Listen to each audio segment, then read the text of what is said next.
Welcome to Mission Evolution Radio Show with Gwida Wiyaka, bringing together today's leading experts to uncover ever-deepening spiritual truths and the latest scientific developments in support of the evolution of humankind. For more information on Mission Evolution Radio with Gwida Wiyaka, visit www.missionevolution.org. And now, here's the host of Mission Evolution, Miss Gwida Wiyaka.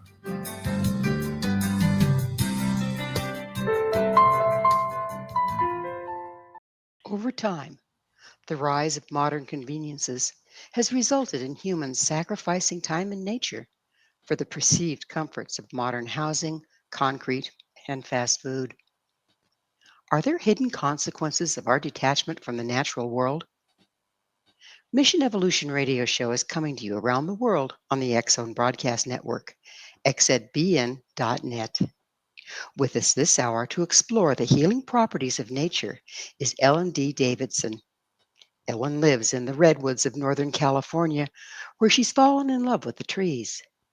It began when the old-growth redwood behind her house visited her in reoccurring dreams.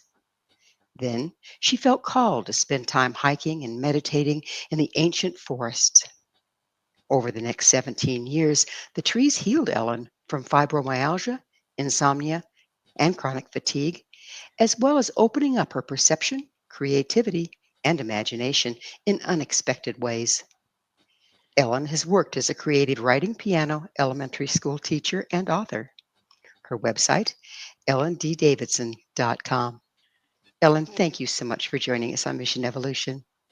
Thank you for having me, and thank you for that beautiful song.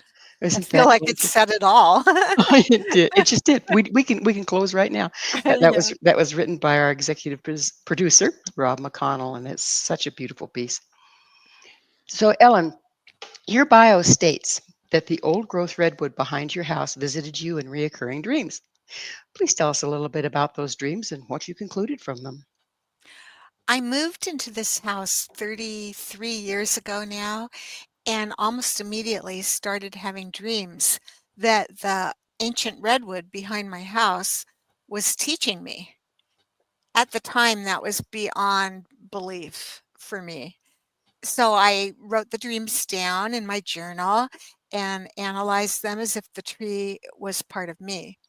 But then, as time went on and more scientists began to study the ways trees communicate with each other, I realized some of the things the tree had been showing me, like the way the fungi, the mycelial network, communicates between trees who ask for what they need and offer in terms of chemical, phosphorus, nitrogen, whatever, was real.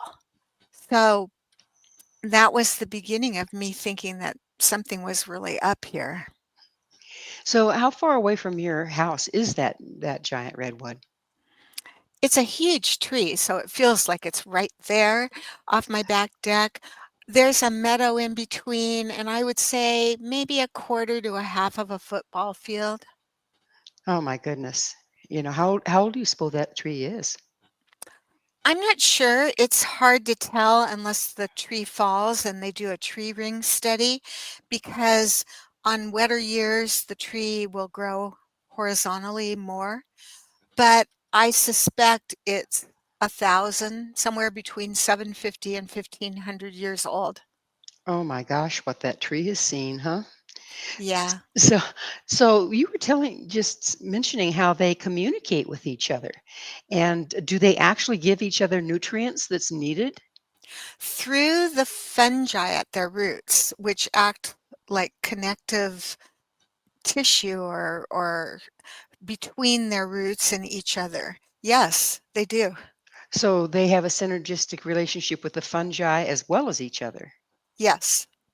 Yeah. That's just awesome. I wish we could work together that well, right? Yeah. Well, I think we can. I think we're actually shut down from a lot of our human potential, and it's in our DNA. Well, do you think the trees can wake that part of our DNA up? Absolutely.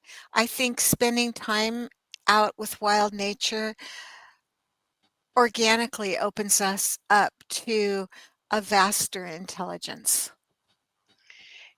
What brought you to the conclusion that the trees are sentient? Well, I didn't believe it for the longest time, and I felt like it was a fantasy, but I was having these experiences, and then they would happen. And one example is in the middle of being really ill, and then my daughter went to the hospital for 10 days, agonizing days, with a ruptured appendix, and Mm. I didn't even know if she'd make it at times. So I was eating tranquilizers, and when I emerged a couple weeks later from that experience, I couldn't get off them even though I was on the lowest dose. And I went and told my doctor, and she said, "Nonsense, you should be able to get off these, you're on the lowest dose." And I couldn't. My skin crawled and my brain rattled, and I had fierce rebound insomnia and headaches. And so I went in tears and sat with the old redwoods and was just my whole being was begging for help. And I had this image come through my head of this tincture with little drops. So I went back to the doctor and I said, "Is there any such thing as drops?" And she said, "Oh, yeah, there are those," and prescribed them. And then I was able to reduce my dose so slowly that I wasn't sick.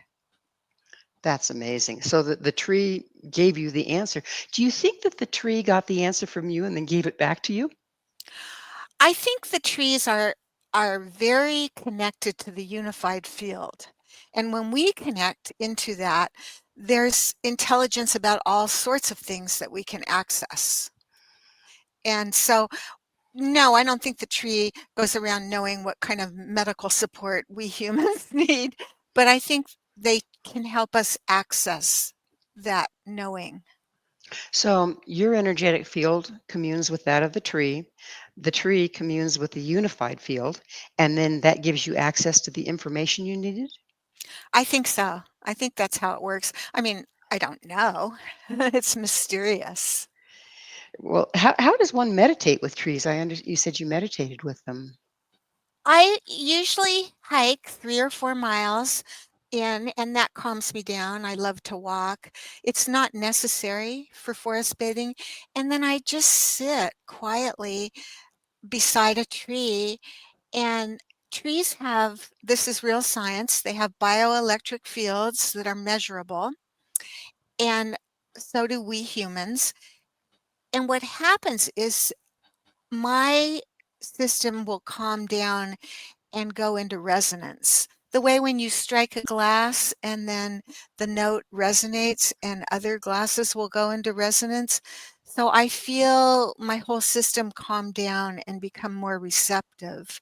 And that's the first thing that needs to happen. So it makes you wonder, the trees hold enough of a presence and maybe a communal presence that they don't resonate with us. They hold their place and we can resonate with them. Is that the way that's working? Yeah, I mean, the ancient redwoods can be 3,000 years old Oh, and my. more for the sequoias. They can be 5,000 years old. So they're doing their own thing. I think they're kind of connecting the cosmos, the solar and starry energy with the earth energy and channeling that up and down. So it's for my little human body that, if I'm lucky, might live 100 years, to sit in that field is like being cradled in a really comforting energy. Hmm. Well, it's time for us to take a short station break. Ellen and I will return, so please don't go away. This is Mission Evolution, missionevolution.org. Does nature communicate? If so, why can't we hear it? With us this hour discussing the healing power of nature is Ellen D. Davidson, the author of Sacred Forest Bathing. Her website, ellenddavidson.com. And Ellen, that is the question. If nature is indeed communicating, why aren't people hearing it? Because we're not listening. That's the short There's a good answer, point. Yeah. right? Okay. We have a culture that's evolved with the concept of mind over matter, and we do it with our own bodies. Our bodies give us all kinds of information and signals, and we override them. And And go ahead. well, it's the same with nature. It's subtle information coming in, and in order to perceive it, we need to slow down and tune in and pay attention. Does our, everybody I think has these tapes running through their head and thoughts, and what do they call the Buddhists call it the monkey mind? Is that part of what's interfering? Is that why meditation helps you? Absolutely. I felt often sitting with the trees. I still feel this because I'm a chatterbox, both inside and outside. So when I would go, it's just like that a stream that's all churned up and murky, and then everything settles to the bottom and it gets clear. And that's why spending the time to just sit and be quiet, eventually, without a lot of effort on my part, the thoughts would slow down and just I would become more open and clear and present. Do you feel like being in the trees field kind of puts you in an altered state of consciousness? Absolutely. And I think almost everyone feels this. I've heard so many people say, "Oh, it feels so peaceful in here," or calm. If we turn off our electronic devices and stop talking for a few minutes to each other in the forest, there's definitely an almost instant altered state of consciousness that will happen to anyone. I've done a lot of hiking in my in my day, and I of course live in Colorado. I love the Colorado mountains and the trees here. And many times I've been, hiking along, and then I'll drop down into a place where there's a stream and a bunch of trees, and the sun's coming through the trees. And I swear, I feel like I've stepped into a cathedral. It just has. Absolutely. Is that what you're talking about? Is that feeling of the sacred is just right there? Absolutely. That's exactly what I'm talking about. A lot of people call being in the forest, and especially redwood forests, as entering a sacred holy cathedral. And there's no accident that so many people have described it that way. Mm, It really does feel. it holds that energy. So, how does the when you're communing with trees and getting information, how does that information come through? Do you hear words? What goes on? Multiple ways. Sometimes thoughts that are different than my normal thoughts will just float through my mind, but they're better thoughts or creative ideas that or solutions to something I've been gnawing on that I haven't been able to figure out, and I get peaceful by the tree and suddenly the answer's just there. Sometimes the information comes in somatically in body sensations and body awareness, and it might download into me as conceptual information days later. Sometimes it comes through visually. I'll have a little movie play out in my mind showing me something, and it can even be a smell that will activate, a memory that's really an old one for me that might need clearing, maybe an old trauma or but it comes in every possible way you can imagine. Do you think it organically, haha, organically targets wherever we're out of balance because it holds such balance? I think that's one way to put it, yes, I would say yes. How I've been thinking about it is that because these intact forests that have never been harmed or interfered with for millions of years are in a state of integrity, integration, and ecological relationship that's really profoundly balanced. My own being, my body is reminded of what that wholeness feels like. And I think my cells and every part of my system begins to align to a state of wholeness. Which brings us to the burning question. What is forest bathing? Forest bathing, when I first began my odyssey out in the woods, I'd never heard the term. I didn't know it existed, and I had a meditation teacher who suggested that we follow the juice. And what he meant by that was that we did what gave us joy. So I started on free days waking up and playing a game with myself. Oh, what do I want to do today? And every day every time I had a free day, it was go to the forest. And so I started doing that and found profound healing. Then about, I don't know, 10 years ago, 8 years ago, I started reading all this information about forest bathing. It was coming out of Japan, and they had scientifically studied all the healing effects. And then I went, aha, that's why I've been healing. That's what's been happening to me. I didn't even know. What's the history of forest bathing? It um, comes from a word Shinrin-yoku in Japan, which means forest bathing, i.e., going into a forest and being in that energetic bath, the field of the trees. And they have proven there are so many healing effects from lowering blood pressure, reducing stress hormones like cortisol and adrenaline, improving moods, boosting the immune system, speeding wound healing, helping children with ADHD, and on it goes. So, how can they tell, walking in the forest has any different effects than, say, taking a nice walk in the city streets? They've been measuring people's vital signs and blood pressure, and they contrasted it with people in Tokyo. In fact, some of the people they were studying were businessmen from Tokyo.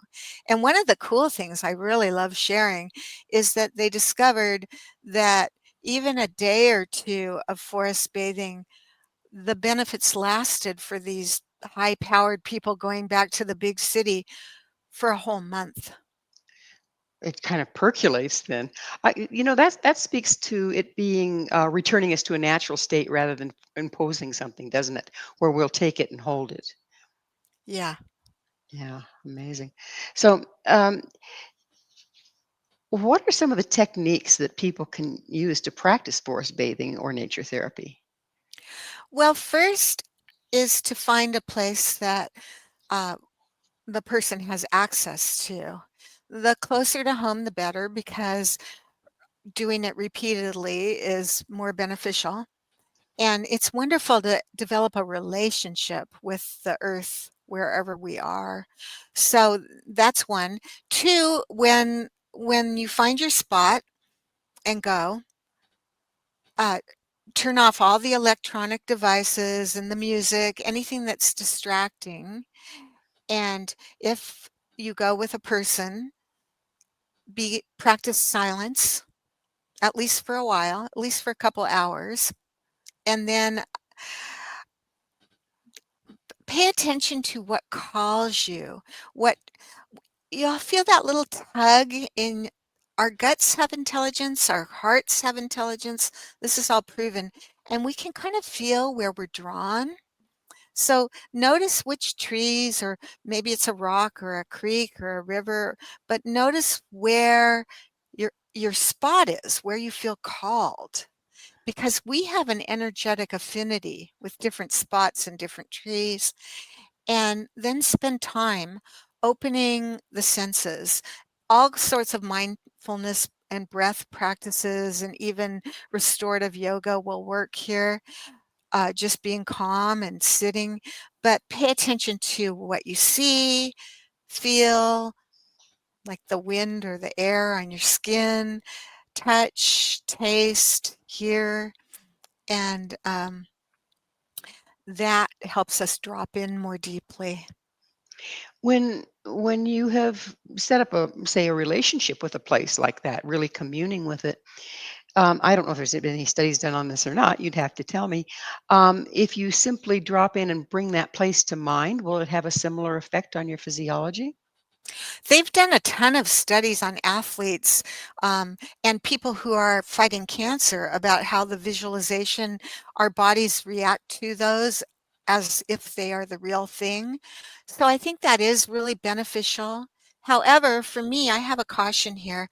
We're so virtual, and we're definitely going down the rabbit hole with AI into an increasingly virtual reality. I think the balance to that is definitely to try and make contact with the physical plane, real nature experience as much as possible. But then once you do, it's kind of a medicine you have in your hip pocket when you're in trouble, right? Absolutely. It's very calming. Yeah. That's a beautiful concept. So your bio states that the trees healed you from all sorts of things. How do you think they did that? Actually, that's somewhat mysterious to me. I know all the benefits of lowering stress hormones, and I think that had a big impact upon me. I think also it was states of gratitude, awe, wonder, joy. They're all very healing. And you mentioned before that when we go into the holy cathedral of the trees, we feel reverent. And I did. It was so beautiful. It is so beautiful. So I was accessing that state of wonder and just the incredible miracle of being alive on this planet that has created so much beauty. I think that deeply healed me. Mm, I can see how it might. Well, it is time for us to take yet another station break.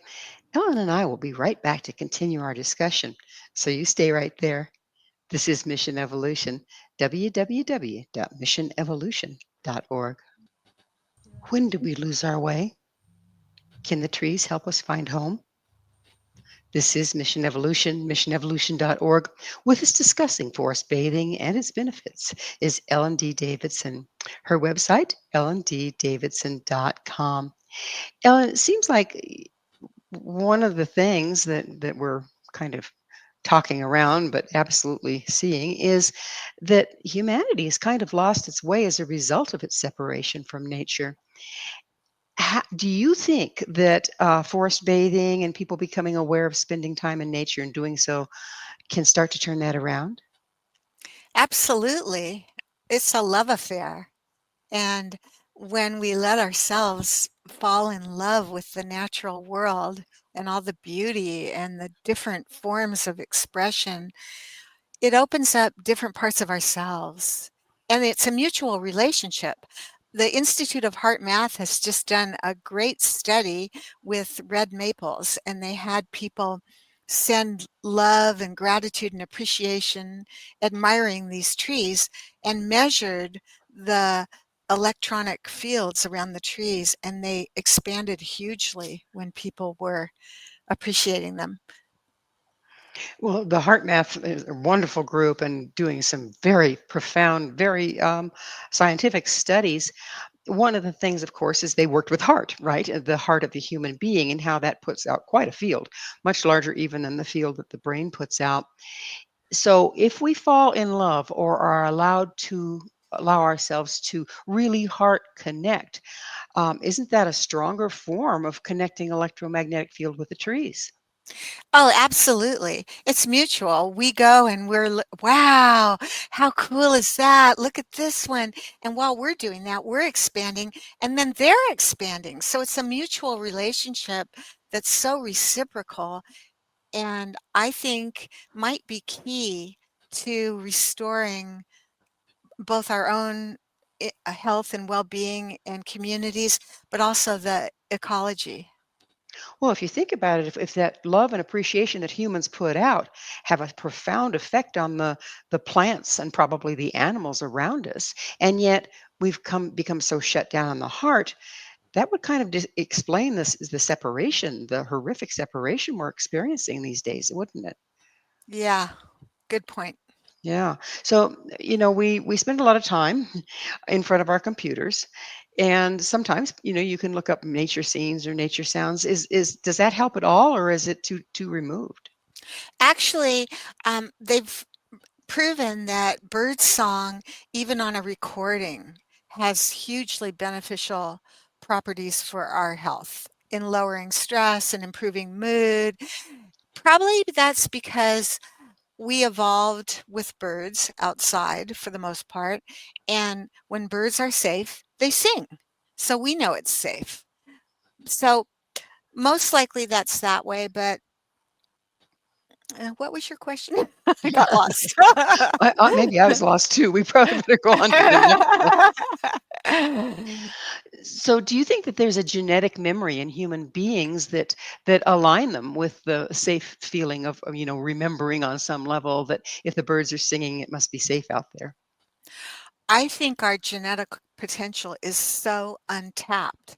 I was just reading Greg Braden's Pure Human, and he was talking about hybrid AI humans and how if we do that, we might be unknowingly shutting down some of our untapped DNA potentials. And so I've been thinking about that lately because my experience at the trees was so opening. I became more clairvoyant, more telepathic, that really I could experience in real life. Like somebody would think of something they were going to say to me and I'd hear it right before they said it. Those kinds of things opened up for me after spending this time with the trees. And I can't even imagine what might open up for all of us if we tune more deeply into nature. And a little less deeply into our computers, right? Yeah, I mean, we're not going to throw technology out, but we do need to be discerning and wise in Mhm. how we use it. And proceed with caution. I know personally, AI can write some beautiful things, but I can immediately spot something that's been written by AI versus something that's been written by a human being. I just don't feel the heart in AI. Um, and you can't. What do they say? You can't replace Mother Nature. So, from what you're saying, the trees, even though they don't necessarily have a heart, they're putting out heart energy. You know, Scientists just found out the Earth has a heartbeat. I'm not so sure the trees don't have some kind of rhythmic heart field, but it's Well, not there's sap. localized. There's Yeah, sap. Goes something's moving in there, right? yeah, and I don't know. I'm sure they have conscious intelligence, and that's pretty scientifically proven now. They can even recognize if someone's wearing a red or a blue shirt. There's some studies showing that. How did they And figure that out? yeah, I don't remember all the science. Did read it, but it was a while back. But they're much more conscious. And one study I do remember when Douglas firs were being attacked by, I think it was bark beetles, they put out chemical signals to their neighbors who immediately started closing their bark down so that they'd be more protected. So they even give warning signals to their neighbors. Yeah. So they are conscious and intelligent, and that's proven. And also proven more interactive with humans than we knew. They've been on the planet, I think it's 400 million years to Homo sapiens is about 300,000 and humans at all are about 6 million. So the plants, the trees, the green ones have created the environment that's allowed us to live. And we're definitely threatening that environment now, aren't we? Absolutely. As we restore the green world, we will be healing and restoring ourselves. It goes together. I mean, you can't plant a tree or a plant without feeling nurturing when you're in the process of doing it. I mean, any gardener will tell you that when they come out of the garden, they feel different. They feel different. Is that synergy in action? It's so multi-level. I mean, one thing is when gardeners put their hands in the soil, they're being exposed to a type of bacteria that has been shown to boost serotonin, which is the feel-good chemical in our brains. So, or one of them. So we're boosting our immunity and our microbiome and our serotonin and the beauty and the calm of it, and probably even more than we know yet. It's going to be interesting to see in years to come what we did to ourselves by separating. And speaking of separation from nature, there's a lot of, in fact, most of it live in large cities where, if you see a tree at all, you'd be lucky. What do you have to say to those people? How can they take advantage of this new information that we have that's ancient? How can they take advantage of that? What do they need to do? Well, bring some nature into apartments and homes and offices, even if it's just a beautiful house plant that you get to know and tend and care for. Find local parks, make more local parks. I read a long time ago that in New York, they ripped up some parking lots and planted community gardens. So we need more things like that, green spaces that are accessible to everyone. A lot of cities right now have programs to plant more trees, and that's wonderful. We can also mention their ability to clean up the environment. Would you speak to that a little bit? Yeah. Um, they cool the environment by 10 degrees. If there are trees in a city versus just asphalt and pavement, it'll be 10 degrees cooler, which is really going to be important for all of us. Also, through transpiration, trees create more potable water. In other words, they bring in the water from the atmosphere, and what they don't use, they evaporate out to all of us. So that's really cooling. And of course, there's the exchange of carbon where the trees are absorbing the carbon and then putting out oxygen, which is what we need to breathe. And that also has a climate cooling effect. That's, you know, there's lots to recommend planting a bunch of trees, isn't there? Yeah, and it needs to be strategically done. We don't want to plant trees that need tons of water in areas that are subject to drought. There are other trees that don't need as much water, such as olives. And we need to think before we do it. And also maybe think with nature and let nature guide us in what to plant where. In other words, how did nature do it in the first place and try to mirror that? That's biomimicry, and that's great. I also think we can literally ask and then see what ideas we come up with. Just put the question out when we're in the presence. This woman, Osprey Oriole Lake, wrote a book, The Story is in Our Bones, and she talked about how most of Western cultures and other cultures too made big decisions outside, but by what were called council trees. And I know my thoughts are different. What I come up with when I'm outside in the presence of the trees is just subtly different than what I come up with when I'm sitting looping through my mind and googling to find an answer. I get different answers. So I I think we should include nature in the conversation. Well, can't you just imagine if our country leaders would sit in a beautiful sanctuary forest before they made some of the decisions? They might be different decisions, huh? Yeah. And I think nature's so vastly intelligent and understands the complexity of these interrelationships that we'll get a more holistic view. Well, we need to somehow include nature into the council because humans are a little short-sighted right now, aren't they? Yeah, we can't. I personally do not think that having profit be the prime value works. It could be a value, but it needs to be down the list after life and health and clean water and clean air and all the things we absolutely need for our species to survive. Very well put. So, the council trees. Tell me again what tribe practiced that? All of Western Europe and also the Iroquois or Iroquois, depending on how you pronounce it. But so a lot of Native Americans would make decisions with council trees, and but surprisingly, it's most of Western Europe did that too, Amazing. and So the Greece. Yeah, the Celts. Well, Yeah. it's time for us to take a station break. Please stay with us as Ellen and I continue to explore the power of the natural world.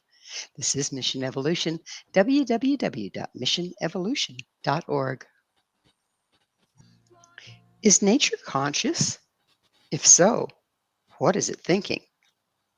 This is Mission Evolution, missionevolution.org. We're continuing our discussion with Ellen D. Davidson. Her website, ellenddavidson.com. Ellen, what is nature intelligence? Um, it's the evolutionary intricacy and how beautifully everything adapts. Uh, it's it's hard to just put a finger on one thing because it isn't one thing. It's relationships. So the way nature relates to all the members in it is the intelligence? Is that I think so. I think it's a very non-local and diversified intelligence. We've gone into a more specialized intelligence and a mental intelligence, which has value, but our bodies, for example, are nature, and our cells pick up trillions of bits of information for every little bit that we become conscious of. And do you so I'm sorry, go ahead. So our bodies, this is an example of nature, our bodies coordinate all these trillions of bits of information trying to create the most optimum possible health and well-being for all of us moment to moment. And I think that's what nature is always doing, finding balance and harmony. I've heard it said, and I teach it a lot, that illness is simply imbalance. So it makes perfect sense that if nature is always seeking balance, if we become more aligned with nature, it's got to be healing, right? I think so, yeah. And healing for the environment too. When things get out of balance and nature responds with, say, more fires because there's more droughts, that's still an attempt to bring things back to balance. Just like when we're sick and we get a fever, that's our body's attempt to fight off the invader. So if we look at what nature's doing, it gives us an idea of where the imbalances are. Mhm, Ah, mhm. I like that. I like that. So I've heard, a lot of people that are fairly sensitive saying the whales are calling to us, the dolphin are calling to us. Have you heard that? And if so, what do you think they're trying to get across to us? I think they're saying wake up and respect life. But yeah, they've been having all those mysterious groupings, huge groupings of whales never before seen. I do know AI right now is has noticed that there's phonetic syntax in whale sounds, and so people are using AI to try and find out if this is a language and what it means. They're doing something similar with dolphins too. But I feel like Aboriginal peoples and our ancestors did probably know what they were saying. And I feel like that's a human capacity. So I don't really farm out all of our power and potential and think that it all has to come from a mechanical device that we invented, because I think it's a capacity we actually have in our cells and DNA that we haven't yet, or maybe ancient peoples did, but we've lost and we haven't realized and explored to the fullest potential. Uh, I think they're just cautioning us. The oceans are warming up, they're getting more acidic, the corals dying, and I think the whales are calling to us to wake up because we're off track in terms of thriving life. Humans have come to rely on verbal language, and then from what you're saying, if the AI is trying to listen to what the whales are saying, they're trying to shift it into a verbal language. But isn't it a whole body experience, really? From what you've been saying, a lot of the information is coming through electromagnetic fields. Yeah, and states of consciousness. And we all know a state of consciousness when we're feeling peaceful, or we hold a newborn baby and our hearts just open with love. And that's not a word experience. It's a state of being. And I think the whales do transmit a state of being. One time I was on a little boat in Hawaii with a bunch of tourists and all these kids, and some of the kids were squabbling and arguing over toys and this and that. And all of a sudden the whales came, and everyone on that boat completely changed. We were a unified field of bliss. I have been around them, and they they do leave an impression. Big whales, big trees. Somehow they really carry a presence, don't they? Yeah, Yeah. yeah. So, how can nature help us during these critical and volatile times? I think right now, maintaining some peace and groundedness and joy and appreciating the miracle. We're alive, and that's so improbable and so miraculous. We don't want to miss that while we're so busy being worried about all the very legitimate things we have to worry about right now. So I think touching our feet to the earth and grounding and being present and being here will help us anchor so we can meet the moment from a more authentic and beautiful place. I wonder about perspective. You mentioned how old these beautiful redwoods are, and how, we're not even a blink in their eye, a lifetime of a human being. And as humans, we tend to look at the current events and everything that's going on right now and get absorbed in it. And yet, what kind of perspective can those ancient ones bring? Well, they're so old that they sort of automatically put us in perspective. My husband and I joke because we look like ants next to these trees. We're so little and they're so big, and a whole forest of them.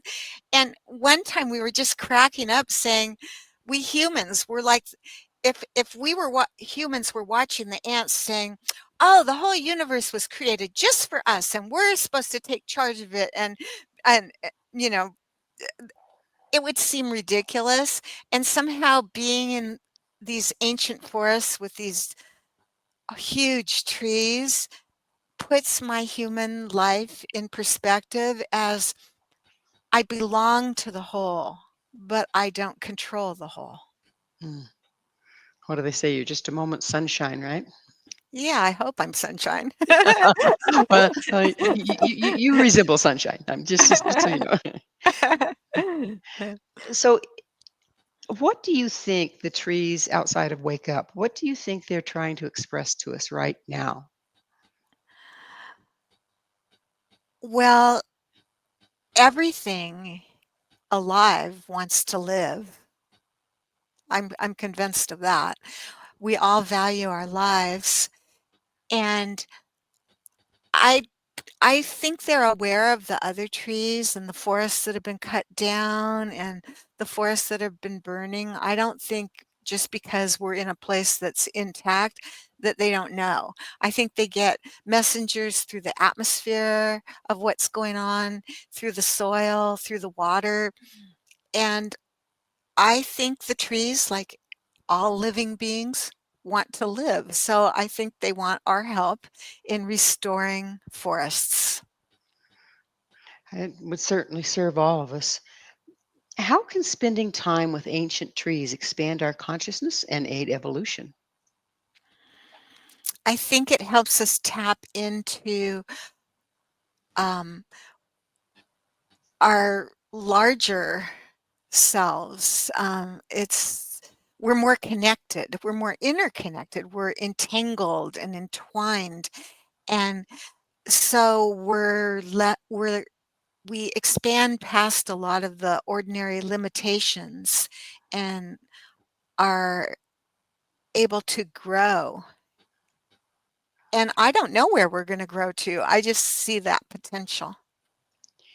Well, it makes sense, doesn't it? Because, we've devolved into thinking that we have to, one individual, all isolated, has to come up with all the answers. When indeed, what you've been saying and what we've been talking about this hour is that if we make ourselves available, all of nature can be part of the knowing and the information. What do you think the likelihood is that we can get the message out there so that people will start forest bathing? I think it's happening. It's happening on multiple fronts all at once. I have my little personal human interest story of how it healed me, and then there's so many scientists coming out with how the trees communicate with each other and the benefits for us of spending time with them. So, and I think people are looking right now for things to help improve inner peace and calmness because it's hard not to get upset these days. That's a fact. That's a fact. So, I would be remiss. We're just about out of time, Ellen. It's just flown. But I would be remiss if I didn't ask you, what's your mission? My mission. One main mission I have is just I want to be with all this beauty in my life while it's here. And I think there's value in being with because every being loves attention. So I want to devote myself to giving that attention to all this amazing beauty that has been created. And the other thing is I I really want people to know that when we work when we do our best, put our best foot forward to work with nature and her principles, nature can respond with miracles beyond our wildest imaginations of healing and restoration for both us and the environments. That is a beautiful mission, Ellen. And we are out of time. I can't thank you enough for coming on the show. Thank you for having me. It's a pleasure. Unfortunately, we are out of time. Our guest this hour has been Ellen D. Davidson, the author of Sacred Forest Bathings, The Healing Power of Ancient Trees and Wild Places. To find out more about Ellen, where you can find her book and all she has to offer, visit her website, ellenddavidson.com. This has been Mission Evolution with Gwilda Wiyaka. For more information or to enjoy past archived episodes, visit www.missionevolution.org. But please be sure to join us again right here on X Zone Broadcast Network, www.xzbn.net, where this mission will continue, bringing information, resources, and support to our rapidly evolving world.